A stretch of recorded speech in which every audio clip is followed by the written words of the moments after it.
สวัสดีค่ะและในคลิปนี้นะคะเราจะมาพูดกันถึงเรื่องวิธีการหาโรงงานที่เหมาะสมนะคะคืออันดับแรกเมื่อเราทำการหาโรงงานทำได้ด้วยวิธีไหนบ้าง1คือการที่ขับรถผ่านไปเจอ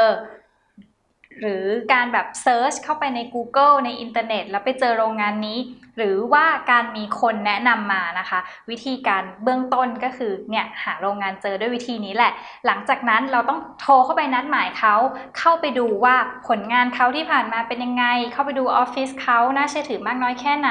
เข้าไปดูวัตถุดิบเขาแล้วก็เข้าไปคุยรายละเอียดต่างๆนะคะหลังจากนั้น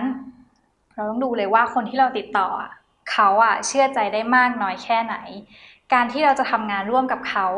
เราต้องเชื่อใจแล้วก็สามารถไว้วางใจคนนั้นได้ถูกต้องไหมคะหลังจากนั้นแล้วเมื่อเราเจอคนนั้นเราก็ถึงจะต้องเริ่มพัฒนาความสัมพันธ์กับเขาคือการที่เราทำธุรกิจเราต้องมี long term relationship ที่ดีกับเขาการทำธุรกิจโดยเฉพาะการผลิตของเนี่ยเราต้องมีการที่แบบพัฒนาความสัมพันธ์ให้ดีเพราะว่าเขาจะอยู่กับเรา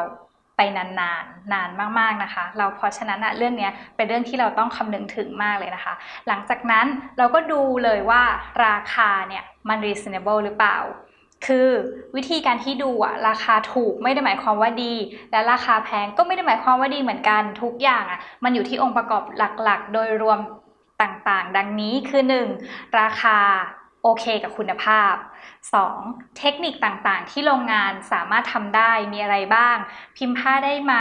หรือว่าปักได้ไหมหรือว่าทำซิลิโคนพรินติ้งได้ไหมอันนี้นะคะแล้วก็อันดับ3ระยะเวลาการผลิตสำคัญยังไงเช่นสมมุติเราจะขายชุดว่ายน้ำการระยะเวลาในการขายชุดว่ายน้ำมันคือช่วงซัมเมอร์ใช่ไหมซัมเมอร์ก็อย่างมีนาเมษาถ้าเราจะเริ่มทำของเนี่ยเราก็ต้องเริ่มทำตั้งแต่ตอนตุลาพฤศจิกาแล้วเพื่อขึ้นตัวอย่างมามีการฟิตติ้งมีการปรับแก้ไขเนี่ยเราจะได้แบบโปรเซสให้ทันเพราะนั่นหมายถึงว่าเมื่อเราผลิตของออกมาขายทันหมายถึงอินคัมที่เราได้เพิ่มมากขึ้นยิ่งเขาผลิตได้เร็วถูกต้องเราก็ยิ่งได้เงินที่มากขึ้นถูกต้องไหมคะแล้วก็การบริการหลังการขายหรือการบริการ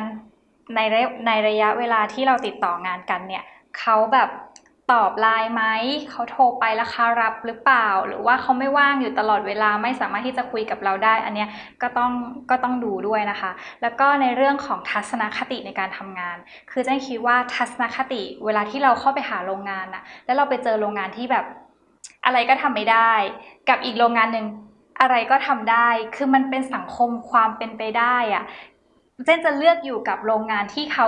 ทำในสิ่งที่อันนี้ก็ทำได้ค่ะโอเคอันนี้เขาอาจจะไม่เคยทำแต่ว่าเขาลองได้เขาทำได้เขามีความกล้าที่จะพัฒนาตัวเอง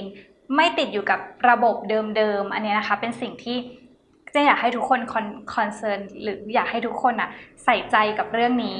ด้วยเพราะมันคือการพัฒนางานของเรานะคะแล้วก็ทั้งหมดทั้งมวลที่เจ้นกล่าวมาเนี้ยอยากให้เพื่อนๆได้ลองออกไปหาโรงงานที่นู่นที่นี่ดูแล้วก็ลองเปรียบเทียบดูแล้วก็จะ